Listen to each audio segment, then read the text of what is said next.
Good evening, church. Today is December 6, 2022, and this is the Tuesday virtual Bible study of the West Island Church of Christ. We are a small group of Christians who gather in the greater Milwaukee area, and we believe that God can use ordinary people to do extraordinary things.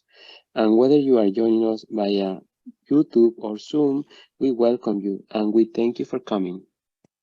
Before we begin, we have to broadcast our CCLI and copyright informational notice. All songs are either public domain or are licensed for performance and streaming broadcast by the CCL licenses that you see on screen before you. With that out of the way, here is of order of the Bible study. First, we will have an opening song, and our brother Jonas is the song leader. Then we will ask our brother Bob to do the opening prayer, and then we will have the Bible study by our brother Jonas, a closing song and a closing prayer. And we will ask someone to volunteer to do the closing prayer. As we are doing our sound service especially, please make sure that you are on mute, otherwise you will hear an echo. We are now ready for our opening song, and our brother Jonas is the song leader, and I am now switching the service back over to him. Thank you, Isaac. Our first song tonight is called To Canaan's Land, I'm on My Way. So lots of reminders for me, some good and some bad this week, to set my mind on things above and not on earthly things. So both of the songs that we're going to do tonight will in some way relate to, hey, our citizenship, our home, it's in heaven. And that is something that we can always be excited about. So let's join us for our opening song, To Canaan's Land. To Canaan's land I'm on my way, where the soul of man never dies. My darkest night will turn to day, where the soul of man never dies.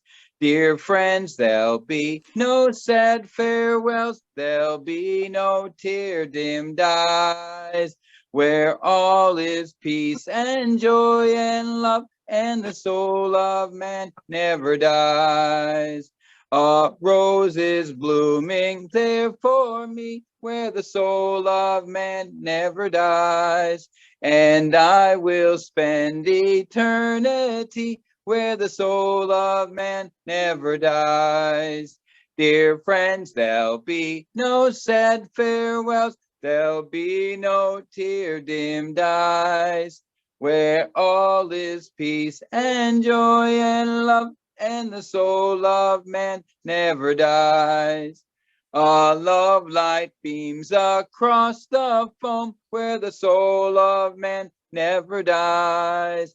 It shines to light the shores of home, where the soul of man never dies. Dear friends, there'll be no sad farewells, there'll be no tear-dimmed eyes, where all is peace and joy and love, and the soul of man never dies. My life will end in deathless sleep, where the soul of man never dies, and everlasting joys I'll reap, where the soul of man never dies. Dear friends, there'll be no sad farewells, there'll be no tear-dimmed eyes, where all is peace and joy and love, and the soul of man never dies. I'm on my way to that fair land, where the soul of man never dies, where there will be no parting end, and the soul of man never dies. Dear friends, there'll be no sad farewells, there'll be no tear-dimmed eyes, where all is peace and joy and love, and the soul of man never dies. There's a lot of verses to that song. Forgot how many there were there. All right, Bob, I think you're going to open us up with a word of prayer. I don't see it.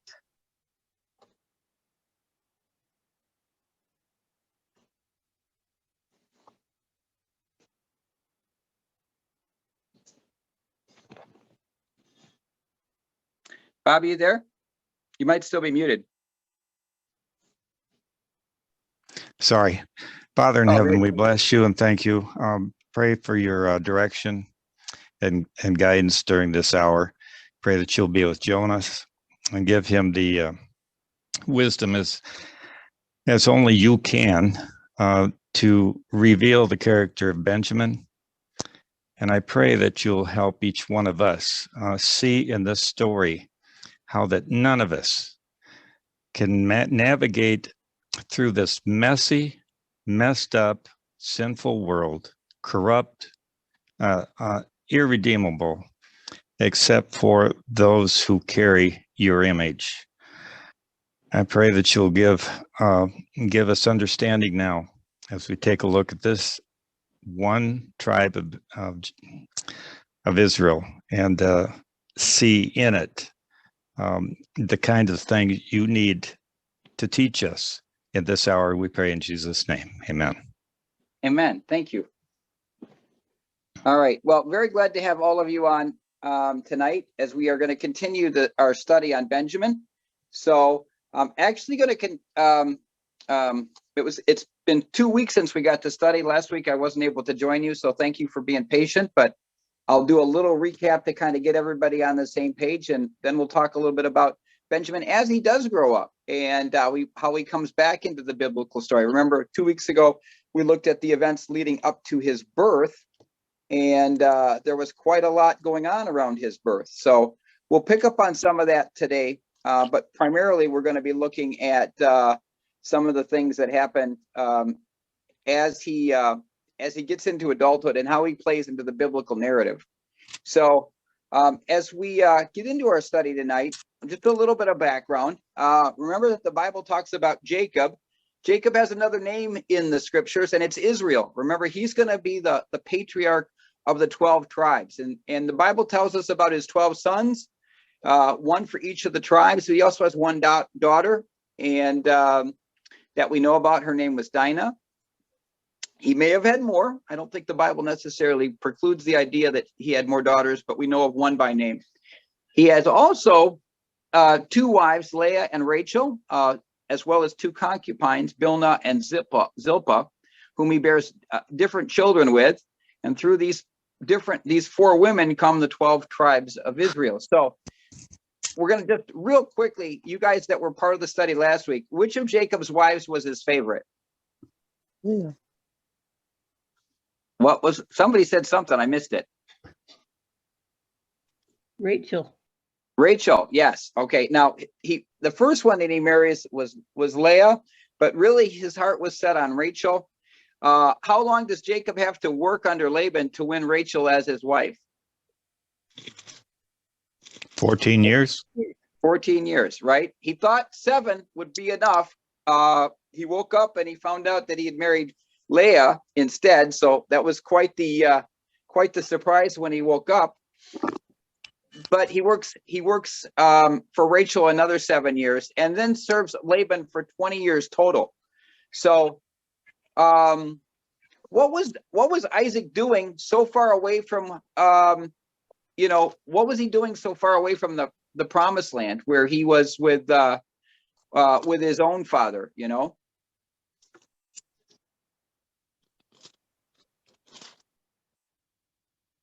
we won't spend too much on this, but remember the idea here was Jacob has fled from his brother Esau. Also, he's gone there as a way to get a wife, and remember his parents didn't want him to find a wife from among the pagan people that were around him, from among the Canaanites, like Esau had done. So they basically send him away, and he also has to flee from his brother Esau. We won't go through that whole history because it's complicated, but we remember last week that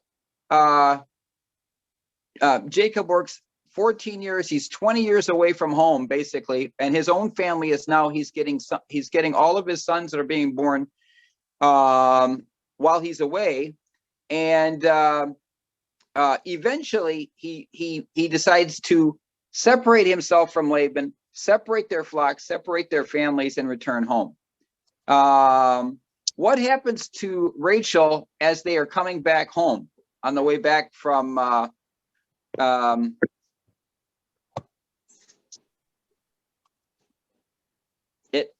it definitely ties in with Benjamin being born. We can read about it in Genesis 35, 16 to 20.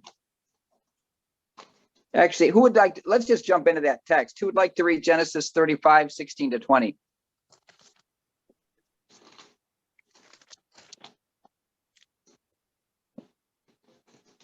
So this is really, we did most of the study just getting to this point last week.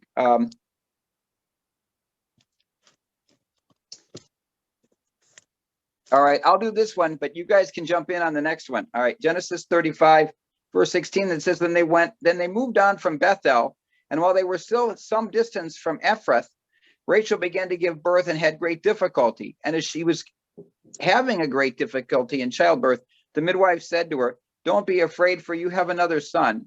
And as she breathed her last, for she was dying, she named her son Ben-Oni, but her father named him Benjamin. So Rachel died and was buried on the way to Ephrath, that is Bethlehem, and over her tomb Jacob set up a pillar, and to this day that pillar marks Rachel's tomb. So what's the big thing that happens to Rachel on the way to Ephrath?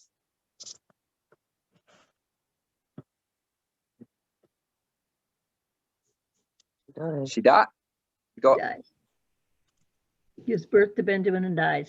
Yeah, gives birth to Benjamin and dies. So, and we can see, she knows that this is a fatal, she knows as she's giving birth that she's not going to recover from this. And so she gives her son the name Ben-Oni. Does anybody remember what that means in the Hebrew? The son of my sorrow or something like that.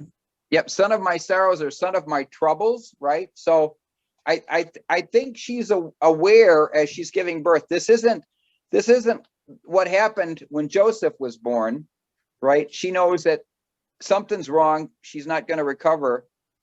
And she gives him that name, but her father instead names him Benjamin, which has a different meaning and a different connotation, right? So he could have called him Ben-Oni as well, right? Son of my troubles, because his wife, his beloved wife, the one that he really loved, has just died. But what does the name Benjamin mean?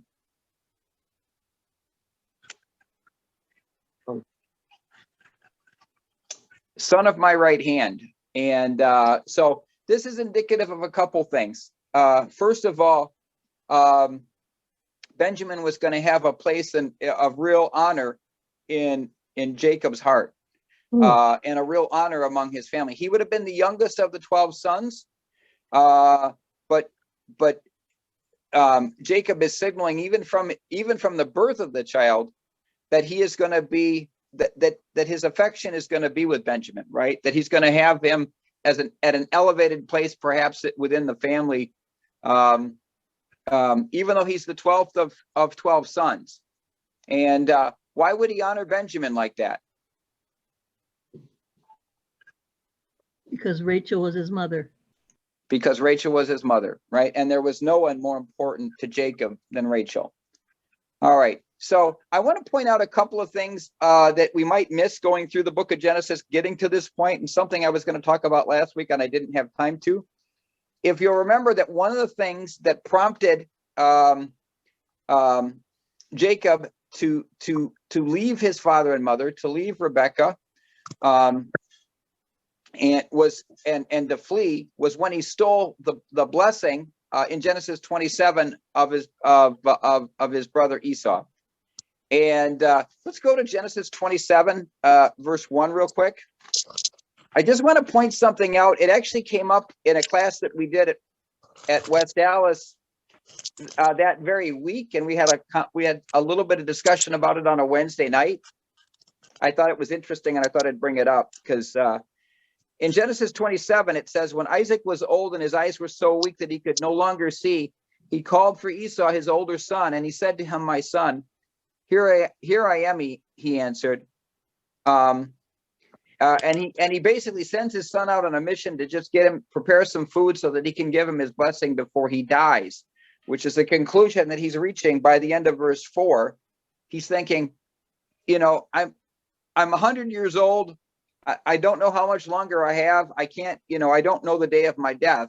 I want to give my blessing and pass it along to my son before I die. What's interesting about this is from the text, you might think that Isaac is near death because it seems like it. He's 100 years old when all of that takes place. And we know this because he was 60 years old when Rebekah gave birth to the twins back in Genesis 25 and verse 26. Esau is 40 years old when he took wives for himself. Right before this, in Genesis 26 and verse 34, it mentions Esau's age as being 40 years old. So you put those two things together, and Isaac is probably 100 years old at this particular point. That doesn't mean that Isaac actually dies anywhere near this.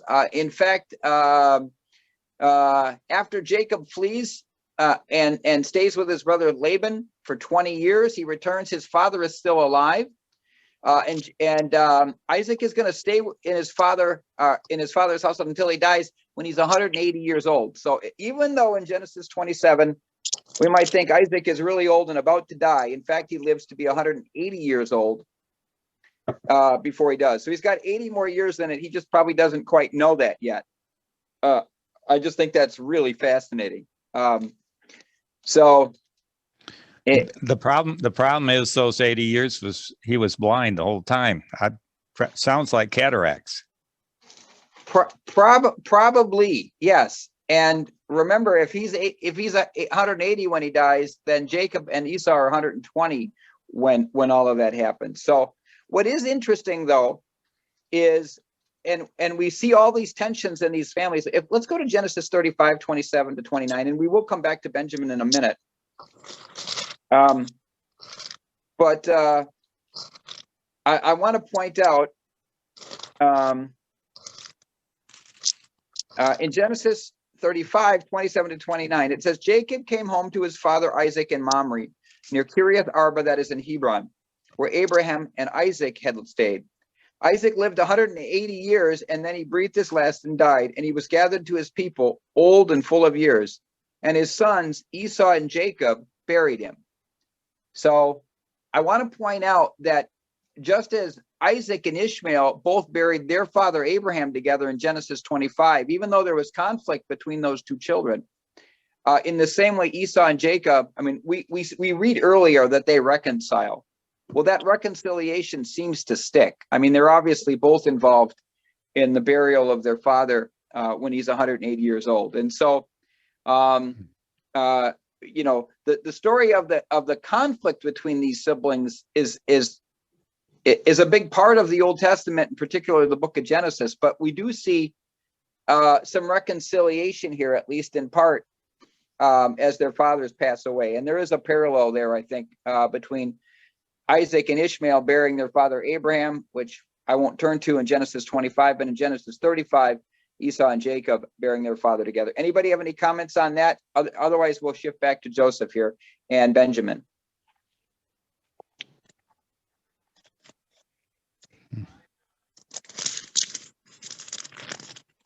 All right.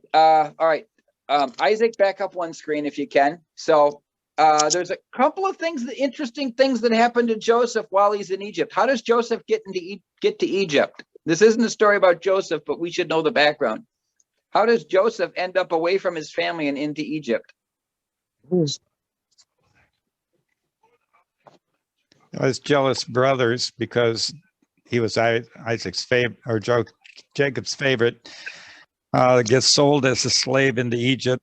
And then while he's in Egypt, he winds up in prison. Mm-hmm. Yes, that's exactly right. So they're jealous of him. In fact, they come up with a scheme to kill him. They only changed their mind at the last minute. One of the brothers really seems to have a change in heart, and it convinces the brothers to spare his life. So rather than kill him, they sell him off into slavery. And interestingly enough, the caravan of people that comes across them are described as Midianites. They're related, the Bible says, to Ishmael. Again, part of the narrative. They're distant cousins, I guess, by this point, but he gets sold into slavery. What happens to him when he's in Egypt?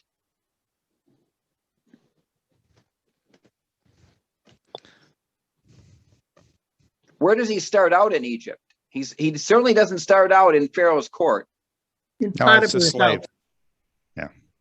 Yeah, you got it right. Yeah, he gets sold to a man named Potiphar. The Bible tells us that Potiphar was the captain of the king's guard for Pharaoh. So he was an important official in Pharaoh's court. He, in fact, had the responsibility to oversee important prisoners that Pharaoh had. And we read about the event of the cupbearer and the baker. We actually did a study on that event. So he's two things happen. First of all, he's sold into Potiphar's household, and Potiphar, because the Lord is with Joseph, God blesses Joseph in everything that he does, and Potiphar is able to recognize this, and he puts Joseph in charge of his whole household. And in fact, he says, with Joseph in charge, I don't need to worry about myself with anything in my household because of God's blessings to Joseph. Now, that leads to the whole situation with Potiphar's wife, and she falsely accuses him of being inappropriate to her, and he flees. But because of that, he gets thrown into prison for something he does not do, or he did not do. But even in prison, God is still, it doesn't change the fact that God is with Joseph. Everything that he touches is blessed. And that's where he's even put in charge of the king's prisoners. Even as he's a prisoner himself, he's put in charge of the king's prisoners, the cupbearer and the baker. How does he eventually get out of prison? How does he eventually end up in Pharaoh's, in the company of Pharaoh? The interpretation of Pharaoh's dreams. Mm-hmm. Yes. Okay. Remember that there's a couple of men that both have dreams, the cupbearer and the baker, while they are in custody with Joseph, and he interprets their dreams.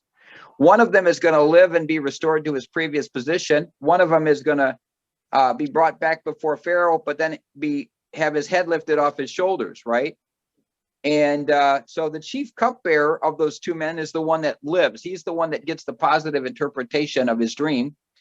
And he's brought back before Pharaoh, and then doesn't remember Joseph at all. In fact, 2 full years pass in Genesis 41 before the cupbearer remembers Joseph, because now Pharaoh is the one that's had a dream, and he brings Joseph up to Pharaoh, and like the rest they say is history, right? Joseph is able to interpret the dream and provide the meaning of it and the text of the dream. And in fact, well, I should say God is able to do that through Joseph is probably the best way to say that. And so the reward that Joseph gets is he goes from being someone that's kept in prison to someone that is the most powerful man in all of Egypt outside of Pharaoh himself. Again, he's, when we talk about God raising people up from obscurity, this is a really good example of that. While he's in Egypt, one of the things the Bible tells us is that he is given an Egyptian wife who is identified in the scriptures to us as Asenath, the daughter of an Egyptian priest.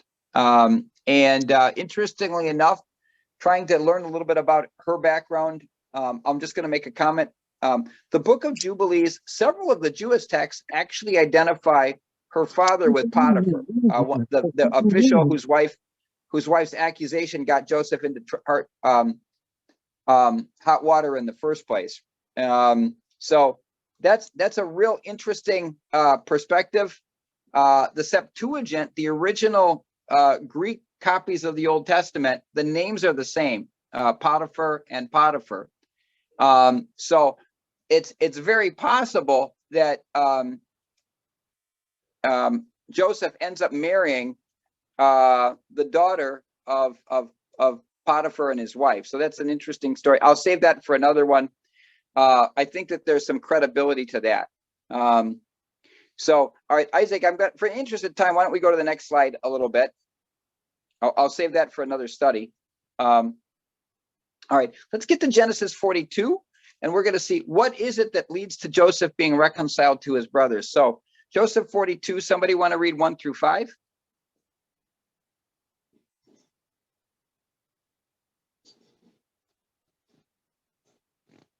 I can. Go ahead. Thanks, Nancy. Now, when Jacob saw that there was corn in Egypt, Jacob said to his sons, "Why do you look upon one another?" He said, "Behold, I have heard that there is corn in Egypt. Get you down there hither and buy for us from thence, that we may live and not die." And Joseph's 10 brothers went down to buy corn in Egypt. But Benjamin, Joseph's brother, Jacob set not with his brother, for he said, "Lest peradventure mischief fall upon him." And the sons of Israel came to buy corn among those that came for the famine that was in the land of Canaan. Very good. Thank you. I like what he told his kids, right? When he found out there was food down in Egypt. What did he say? Get you down there hither? I like that. I think there was some urgency to that command. Yes. So there is a great famine, and it's not just in the land that Jacob and his family were living. If we back up a little bit, verse 37 of at the very end of chapter 41 says that this famine was so severe it was severe in all of the world, right? So imagine a famine, where the whole world is being affected by it, and it's affecting everybody that there's no place to buy food anywhere except apparently in Egypt. And obviously what's the big reason why there's food in Egypt and nowhere else?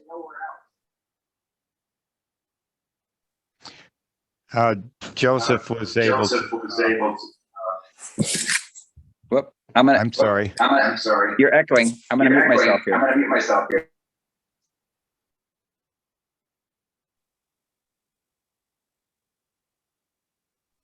Try it again. Joseph, because of the interpretation of the dreams, about 7 years of plenty and 7 years of famine. During the 7 years of plenty, Pharaoh had Joseph save up grain so that in the 7 years of famine, there would be plenty for everyone to eat. Good. That's the explanation. Right. Yes. And so God has been with Joseph. And again, he's blessing everything that Joseph does. And so Joseph knows through a dream that there's going to be, well, actually, he interprets a dream. I'm sorry, that Pharaoh has. He understands from the Lord that there's going to be 7 years of plenty, but after the 7 years of plenty, there's going to be 7 years of famine. And so he is able to prepare and at the same time lay a foundation by which Pharaoh, even as his famine is affecting every place in the world, not only is Pharaoh prepared to help guide Egypt through it, but to guide all of these other countries through it. And of course, Pharaoh during this time is becoming, if he wasn't the most powerful king in the world when all of this started, by the end of it, he will be. Because the Egyptians, in order to get the food, are selling their lands, they're selling their livestock. Eventually, they're giving up all of their money. The money is gone, the livestock is gone, the land is gone. And eventually they sell themselves into slavery so that they don't starve to death, because the only person that you can find food anywhere with is with Pharaoh. And again, this is something that God has revealed to Pharaoh and Joseph has helped facilitate. So now as Jacob says, hey, I've heard that there's food in Egypt. I want you to go down and get, does he send all of his sons down? He leaves one behind. All but Benjamin. All but Benjamin. And again, what was his reasoning? Why didn't he send Benjamin with the others?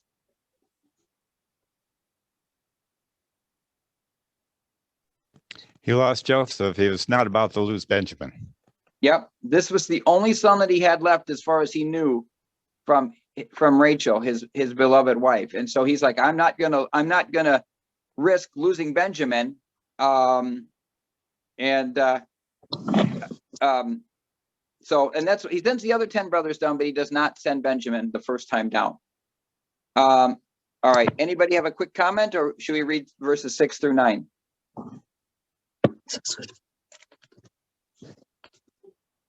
All right.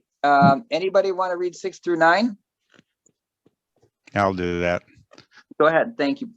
And Joseph was governor over the land, and he it was that sold to all the people the land. And Joseph's brethren came and bowed down to themselves before him with their faces to the earth. And Joseph saw his brethren, and he knew them, but made himself strange unto them, and spoke roughly to them. And he said to them, "From where do you come?" And they said, "From the land of Canaan, to buy food."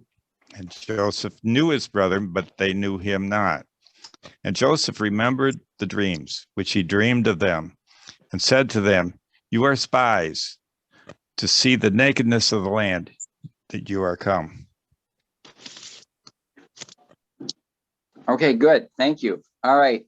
Now, so does Joseph recognize his brothers when he sees them again? Yes. Yep. Okay.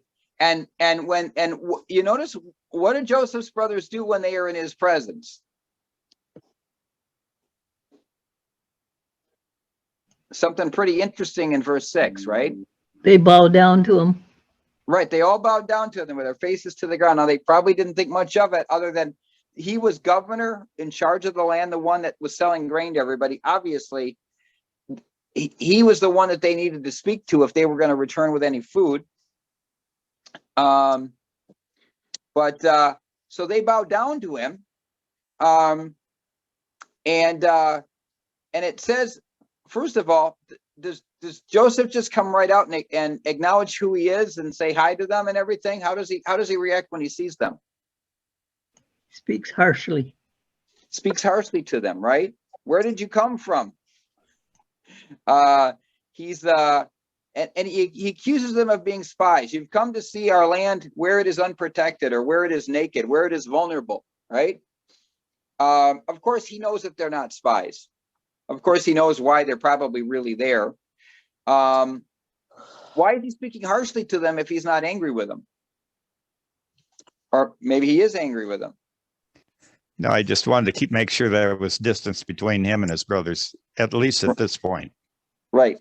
Yes. He's not willing. He's actually wanting to learn some more information from them, and he's not quite willing to bring it to light who he is, and he's certainly not ready to tell them everything that's happened in the meantime now. Now it's interesting, if anybody remembers what was it that got Joseph in trouble with his brothers in the first place. It was a prophecy that he told them way back in Genesis 37. Joseph was having dreams, and as he was out talking to his brothers in the field, he would tell them these dreams. So I'm going to just back up to Genesis 37 in verse 5.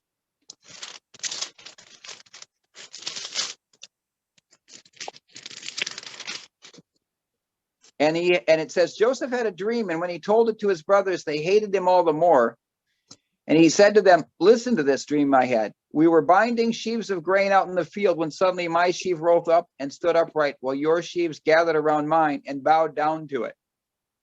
And his brother said to him, "Do you intend to reign over us? Will you actually rule us?" And they hated him all the more because of his dream and what he had said. And then he had another dream, and it was along the same lines. But, these were dreams that Joseph had when he was 16 years old, when he was a young man. This was the catalyst that got his brothers to be angry with him and to throw him into a cistern, to sell him into slavery and get him down into Egypt in the first place. There's some irony then, again, talking about how God brings about and answers these prophecies here. As they see Joseph, they bow down to him without recognizing him. All right, that leads us to 10 to 20, and it's a little longer reading. Let me read that one. And Joseph has just accused them of being spies. You've come to see where our land is unprotected, or at least throws the accusation to them to see how they respond. "No, my lord," they answered, "your servants have come to buy food. We are all the sons of one man. Your servants are honest men, not spies." "No," he said to them, "you have come to see where our land is unprotected."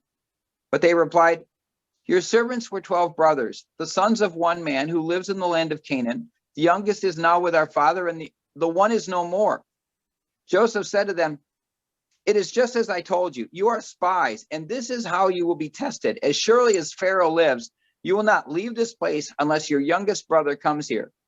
Send one of your number to get your brother. The rest of you will be kept in my prison so that your words may be tested to see if you are telling the truth. If you are not, then as surely as Pharaoh lives, you are spies. And he put them out, and they put them all into custody for 3 days.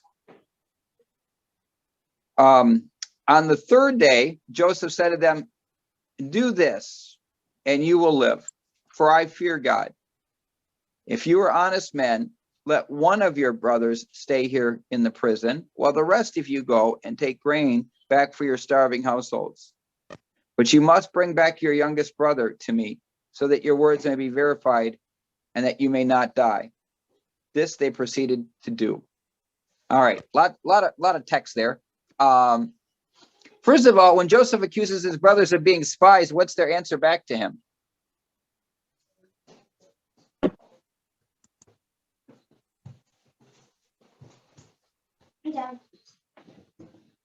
They denied it, of course.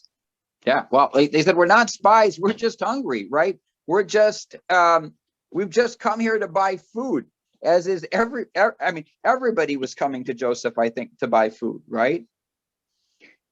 How do they describe their family? It's kind of interesting what they say, how they describe their family. They're 10 brothers, but they were 12, and one's with their father and one's no longer. Right. So it's interesting how they describe Benjamin. One is with the father, and they say one is no more. Now that's how of course, they're talking to Joseph about Joseph, right? One is no more. They didn't say that he died. They didn't say that he killed him. But as far as they were concerned, they had no idea what had happened to him, right? So what do you think of the test that Joseph puts them through there, right? When he first challenges them on this and comes back and says, you guys are spies and this is how you'll be tested, he makes it very harsh for them, right? What does he say? What's his plan? How do they prove their innocence? It's going to keep them all in prison, except for one that has to go back and get Benjamin. Right. So initially he says, I'm going to keep all of you in prison. We'll send one back. He can come back and bring the youngest brother to let me know if you're telling the truth, right? Does he stick to that? Or does he change it a bit? Changes it in 3 days. He changes it, right? So, and what reason does he give for changing that? That he can bring food back. They can bring food back to their starving family. Right. Well, he does tell them that, right? He says, look, I'm not blind to the fact that you're coming here to buy food and your families may be starving. So the rest of you can go back and take grain back for your starving households, right? But he also gives another reason. And what is that?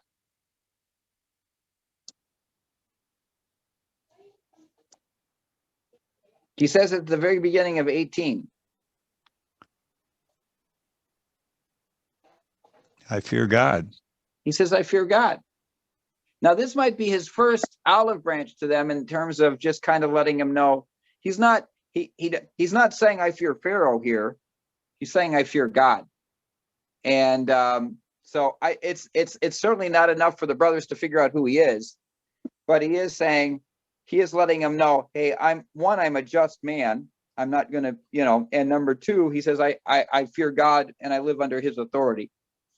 All right. So he changes the plan and he flips it. He says, well, we will keep one of you in prison. The rest of you can go so that you can bring back this food to your families that might be starving. And of course, did the brothers agree to this? Well, let's see the dialogue that follows. Let's read verses 21 to 24. Who would like to read that? Go ahead. Thank you. 21 to 24. They said to one another, surely we are being punished because of our brother. We saw how distressed he was, and when he pleaded with us for his life, but we would not listen. That's why this distress has come on us. Reuben replied, didn't I tell you not to sin against the boy? But you wouldn't listen. Now we must give an accounting for his blood. They did not realize that Joseph could understand them since he was using an interpreter. He turned away from them and began to weep. But then they came back and spoke to them again. He and Simon taken from them and bound before their eyes. Okay, so what's the discussion like among the brothers when they start talking to themselves what they're going to do? This is happening because what we did to Joseph. Right. Maybe it's a good reason Joseph brings God into it and just kind of reminds them that he is a man that fears God. I think it puts God in their heads a little bit, and they think this is happening to us because of what we did. There is an interesting little detail that is revealed at the very end of verse 21 that we never really read about in the original text in Genesis as Joseph was being sold into slavery. We never really read about Joseph's reaction. What did he say? How did he respond when this was happening to him, right? We just read that the brothers did it, and we never get any inkling of how Joseph responded to it. But there is something that is brought out here in terms of what Joseph did originally as he was sold into slavery, and what does Reuben tell? What does Reuben or what? Not Reuben necessarily. What do the brothers acknowledge here? Well, he said, because you didn't listen, that's why this distress has come up on us. Right. Well, Reuben says that, but you notice the comment before that. It says, we saw how distressed he was when he pleaded with us for his life, but we would not listen.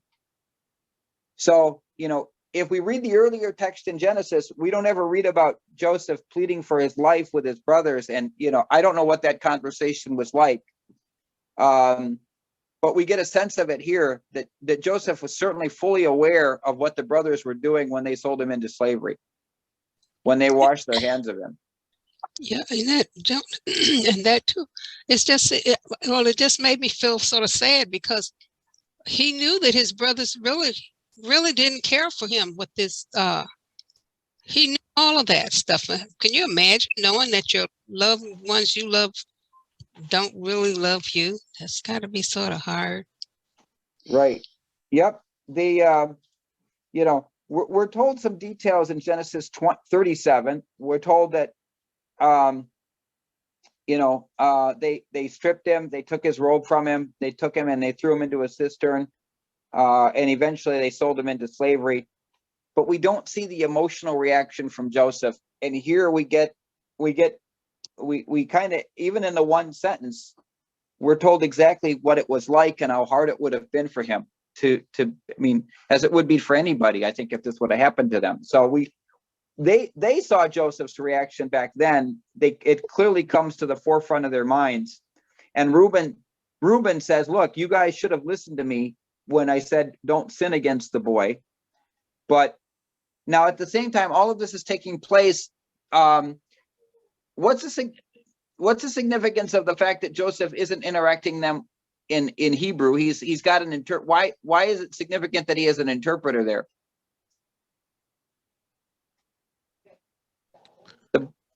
The brothers think he needs the interpreter to be able to understand what they're saying, right? So they're talking amongst themselves in Hebrew, not realizing that Joseph can understand what they're saying. But he's able to not only see their reaction, but hear their reaction and clearly understand it. All right, let's continue reading 25 to 28. The story gets more complicated here. So let's verses 25 to 28. Who'd like to read that? I'll read it. Go ahead, Carolyn. Hold on one sec. Genesis 42. Yeah, Joseph gave orders to fill their bags with grain, to put each man's silver back in his sack, and to give them provisions for their journey. After this was done for them, they loaded the grain on their donkeys and left. At the place where they stopped for the night, one of them opened his sack to get feed for his donkey, and he saw his silver in the mouth of his sack. My silver has been returned, he said to his brothers. Here it is in my sack. Their hearts sank and they turned to each other trembling and said, what is this that God has done to us? All right. So first of all, Joseph is going to send them back with the provisions, with the grain. This is why they came down. He collects their silver, but what does he do as he orders that these provisions are being made and loaded up on their donkeys? What else does he do that they aren't aware of? The money they used to pay for it goes back into the sack with the product. Right. Yeah. And they don't notice this right away, right? When they discover it, what is it that runs through their heads? We are in trouble now. We are in trouble now, right? Because why would they react that way? Why?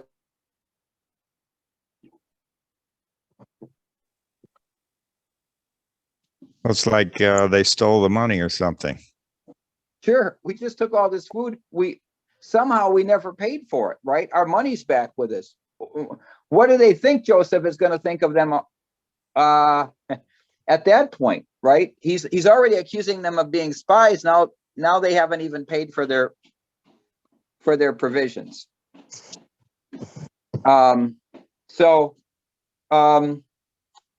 do you think? Do you think when they get back home, do you think they're going to tell all this to their dad? Let's keep reading. Anybody want to read 29? It's a little longer reading here. Why don't I start out in 29? It says, when they came to their father Jacob in the land of Canaan, they told him all that had happened to them. And they said, the man who is Lord over the land spoke harshly to us and treated us as though we were spying on the land.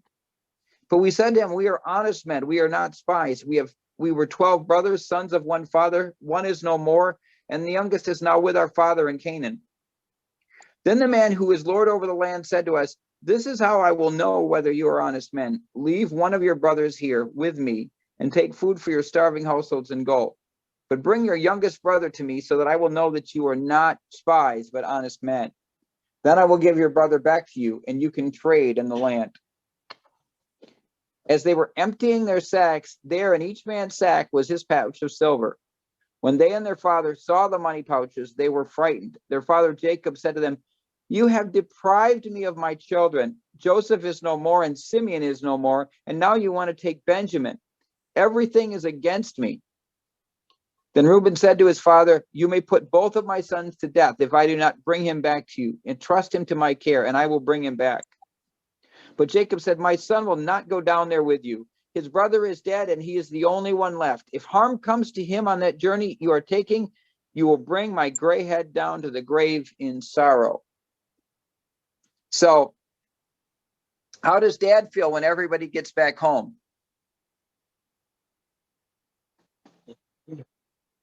Not going back. From bad to worst.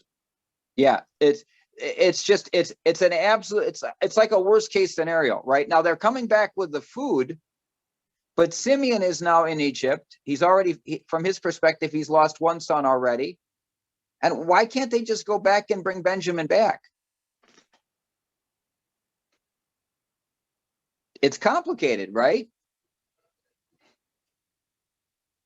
But because if they go back and they bring Benjamin back, they still have to deal with this unpleasant fact that all of their all of the grain and provisions that they took, apparently they didn't pay for, right?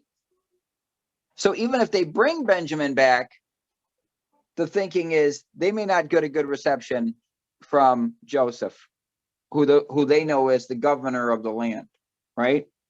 They're kind of in an, no matter what even if they try to come back with Benjamin, there's still a risk that Joseph is not going to be kind to any of them, right? Because again, they took all these provisions, they didn't pay for them. Who is it that steps forward with and tries to advocate that he will make sure that nothing happens to Benjamin? Reuben. Reuben, right. Now Reuben is the same one, by the way, that tried to intervene to stop them from selling Joseph into slavery in the first place.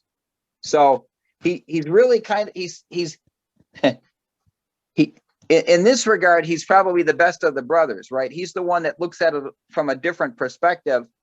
And what does he tell his father here? He says, if any harm comes to Benjamin, what can you do? Kill his sons. Yeah, you can put my sons to death, like, you know, if I do not bring him back. So he makes a pledge. Now we know how the Israelites, how seriously they took their vows.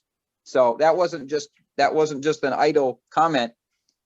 You know, if he is making a pledge, a promise that if he doesn't come back, his sons would be put to death. Does that change Jacob's mind? Does that win him over? No. No, he's still not convinced. He says, look, my son's not going down there with you, right? And you notice the emphasis he puts here on my son, right? You know, these are his sons also that Simeon is his son. All of these men are his sons. But it's clear that he has an affection for Benjamin. He is not willing to let Benjamin go down. His brother's dead and he's the only one left. Now, one thing I want you to, how do you think that sounds to the other brothers that are there?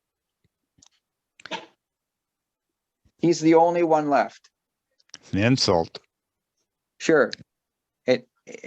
It's probably a pretty hard thing to hear if you're one of the other brothers, right? Because Simeon is locked up. The other brothers are talking about going back and risking their lives to some degree to go back. And they can see their father, Jacob, Israel, the spiritual head of their household, only seems to be concerned about one of the brothers, which is Benjamin. So I don't know if anybody wants to comment on that, but if you're trying to put yourself in the shoes of the other brothers, I think that would be pretty hard to hear. Well, it's very clear in Jacob's mind that whatever happens in Egypt, he has no control, and there's no telling what's going to happen because of all of the variable things that occur every time when they were down there. Right. Yeah, exactly. He's not in charge of this, right? Who is? This governor that doesn't seem to like them very well, right? Who they have no idea beyond that who he is. All right. So what eventually happens from this? Do they eventually go back down? Well, they do. And here's why. Let's somebody want to read 1 through 10 of Genesis 43?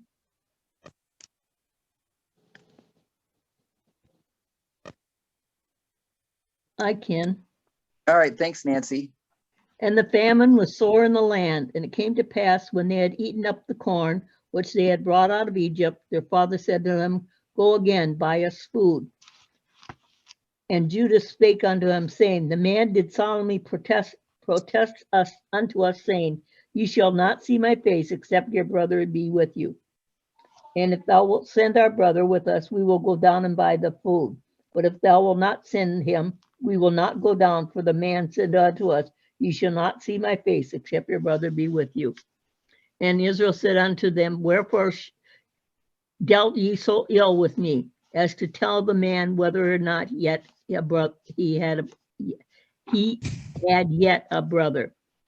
And they said, the man asked us straightly of our state and of our kindred. And it says, is your father yet alive? Have ye another brother? And we told him according to the tenor of these words. We could not certainly know that he would say, bring your brother down. And Judah said unto Israel, his father, send the lad with me, and we will arise and go that we may live and not die, both we and thou, and also thy little ones. And I will surely for him of my hand shall be thou require him. If I bring him not unto thee, and set him not before thee, then he shall bear thy blame. Then let me bear thy blame forever. For except we had lingered, surely now we had returned this a second time. All right, thank you. It's a little longer reading again, and there's a lot there, but what is it that finally forces Jacob to relent and send his sons back to Egypt one more time? Clearly he doesn't want to. They ran It's out of either food. that or die of starvation. Yeah, the famine is still real and it's still there and it's not going away. So they have some provisions, but they only last for so long, right? And what does Judas say in response to this to his father, right? I'm sorry, I said that wrong. What is what does Judas say? I had the verbiage is wrong in my question. What does Judas say will happen if they go back to Egypt without their brother? They will not get an audience with the governor.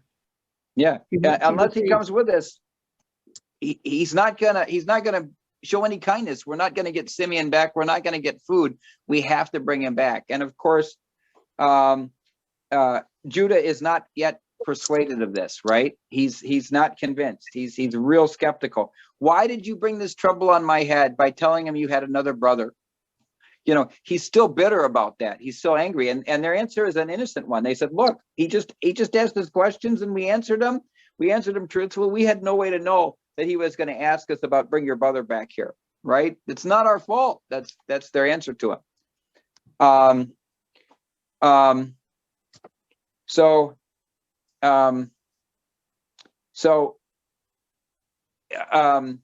Now who is it that steps up this time to basically intervene with his father and to get him to kind of relent and see it a little bit differently? Judah. Judah does. All right. And he basically says, look, if you send the boy with me, I myself will guarantee his safety. You can hold me personally responsible for him. And he makes a pledge again. He says, if I do not bring him back to you and set him here before you, I will bear the blame of this all of my life. You know, he makes an interesting comment in verse 10, right? About how much time has passed from the time they got back to their father and where they're at now, and the famine is still ongoing. He said, if we had not delayed, we could have gone and returned twice, right? So if you think about from the perspective of Joseph's orders and commands, I mean, he sent these brothers back with specific instructions to bring their brother back. Do they get on that right away, or are they dawdling?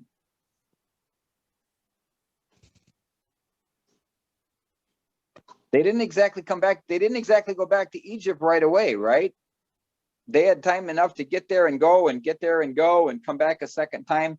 You know, there's been some quite a passage of time. The famine hasn't gotten any better, and now they're really forced into having to go back to Egypt because they are running out of time, basically running out of food again.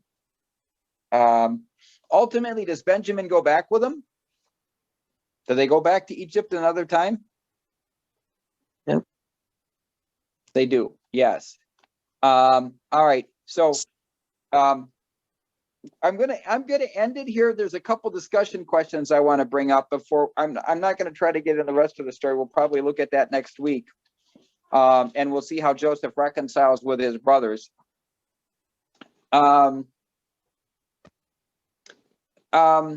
First of all, what do you guys think of the way Joseph is handling this whole affair?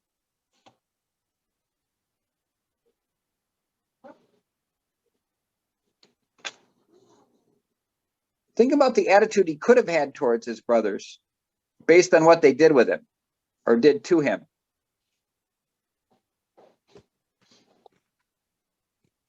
Now he's in a position where he clearly recognizes them, knows who they are, has a perfect opportunity to take revenge on them, right? Doesn't do any of that.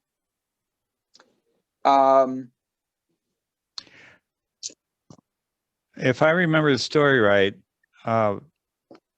it was his father he wanted to see. Joseph wanted to see his father, not just Benjamin. Yeah. And Jo- the only way to do it is to do all of this leverage in order to get that to happen. Mm-hmm. He's kind of playing the long game. He's not rushing it. Like I would rush it. You know, I'm not, look, if that had happened to me, and if I'd been thrown into slavery and had years taken from my life and in prison for things that I didn't want, you know, stuff that we see Joseph going through, you know, I think most of us would be pretty hard pressed to say, yeah, I would get through it with my integrity intact, or I would get through it and I wouldn't curse God, or I wouldn't get angry with God. We never see Joseph getting angry with God. We see God blessing Joseph because he trusts him. We don't see Joseph at all. I mean, he may accuse them of being spies, but really he's just a shrewd man that knows that he knows exactly how this is going to be playing out. But yes, he wants to see his brother Benjamin again. He wants to be reconciled to his father again.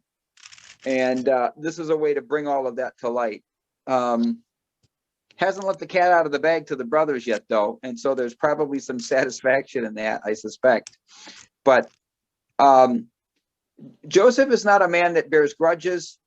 He's not a man. I mean, when we talk about forgiveness, and God has a lot of commands on forgiving other people that do wrong to us.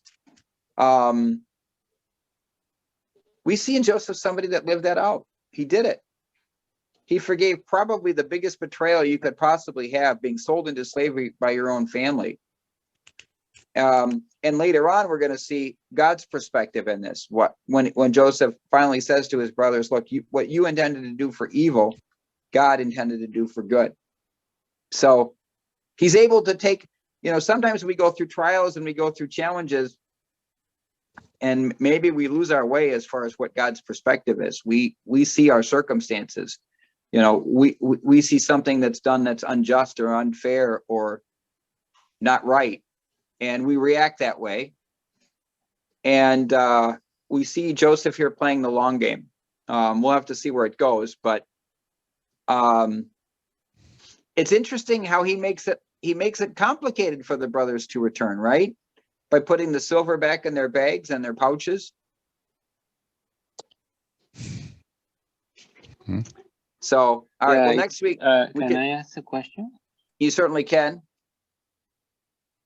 So it seems like there is a lot of manipulation from Joseph, and I don't understand why he asked them to bring Benjamin and not his father.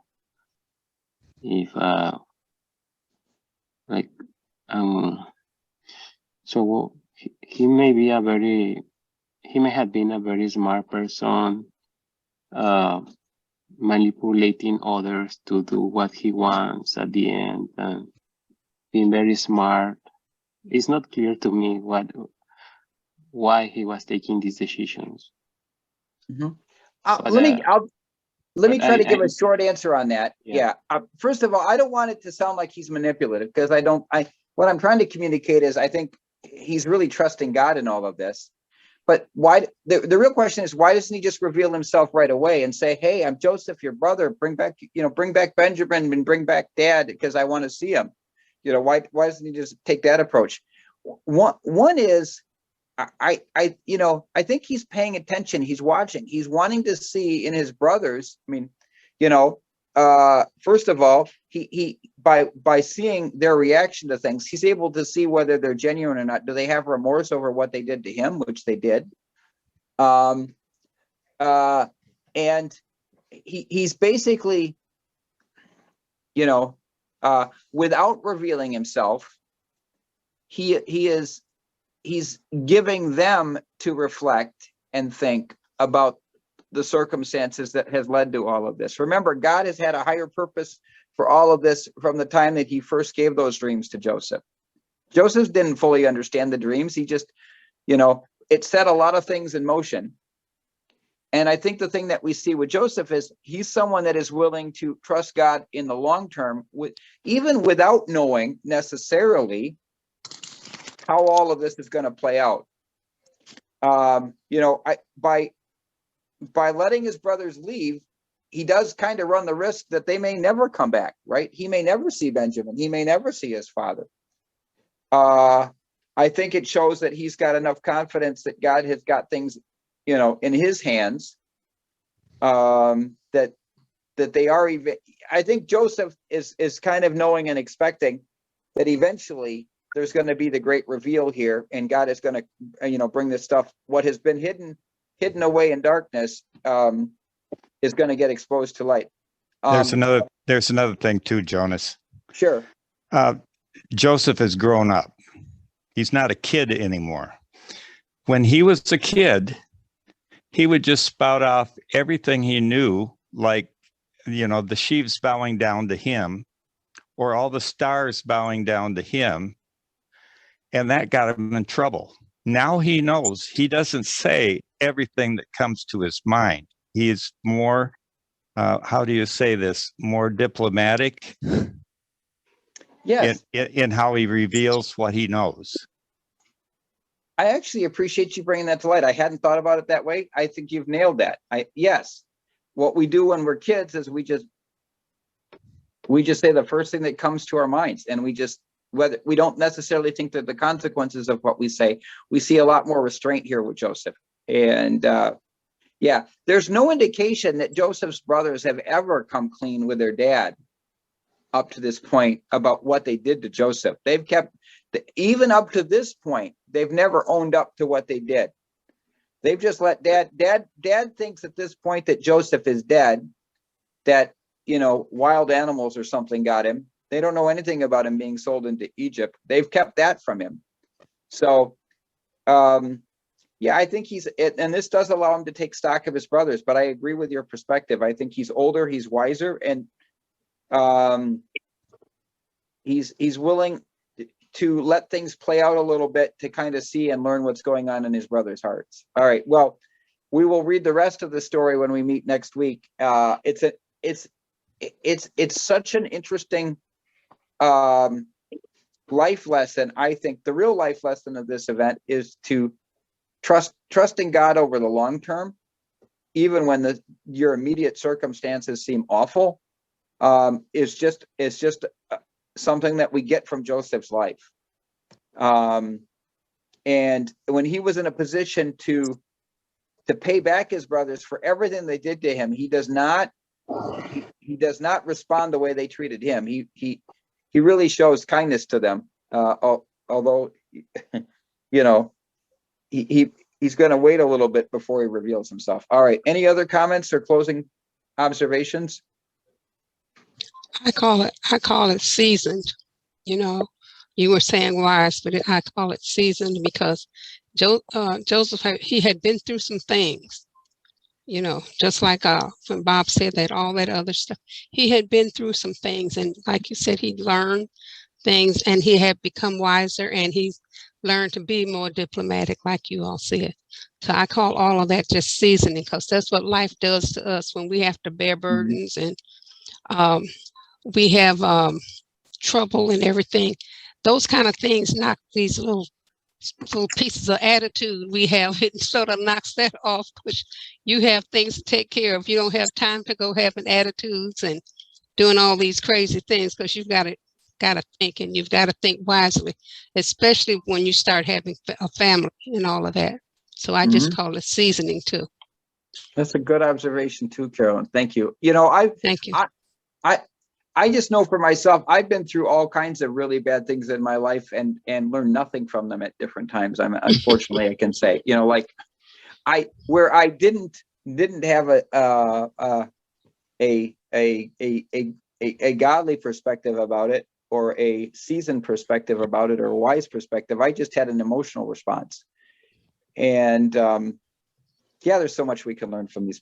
We can learn from the way that Joseph, we can see his maturity, his wisdom, and his godliness in the way he does this. So to your point, Isaac, I don't think he's being manipulative in any way. I'm sorry if I characterized anything that way, but he clearly is keeping things close to the vest. He's got some reasons why he's not sharing everything with his brothers all at once. I think the other people answered it better than I did. So thank you to Bob and Carolyn for the insight there. All right. So we're going to sing one more song tonight, and I'll give you the rest of the evening back. But maybe this song brings a perspective that Joseph had, that this world was not his home, and it's not our home. We're just passing through. So we'll sing this song. All right, let's sing "This World Is Not My Home." This world is not my home, I'm just a passing through. My treasures are laid above, beyond the blue. The angels beckon me from heaven's open door, and I can't feel at home in this world anymore. Oh Lord, you know I have no friend like you. If heaven's not my home, then Lord, what will I do? The angels beckon me from heaven's open door, and I can't feel at home in this world anymore. They're all expecting me, and that's one thing I know. My Savior pardoned me, and now I onward go. I know he'll take me through, though I am weak and poor, and I can't feel at home in this world anymore. Oh Lord, you know I have no friend like you. If heaven's not my home, then Lord, what will I do? The angels beckon me from heaven's open door, and I can't feel at home in this world anymore. Just up in glory land we'll live eternally. The saints on every hand are shouting victory. Their songs of sweetest praise drift back from heaven's shore, and I can't feel at home in this world anymore. Oh Lord, you know I have no friend like you. If heaven's not my home, then Lord, what will I do? The angels beckon me from heaven's open door, and I can't feel at home in this world anymore.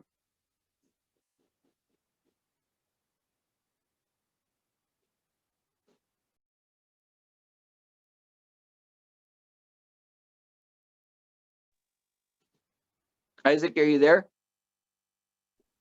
Yes, Okay. please pray with me. Father in heaven, we thank you for this Bible study, which has again surprised us on the characters that we analyze and studied, and how faithful they are, and how they show to us that you are an amazing God, and that you know more than all of us together. So thank you, Lord, for this Bible study, and please help us to know that you have the last word, and that you have a plan for all of us. Help us to trust that even when the situations that we are facing may be awful and not good, you still have a plan for us.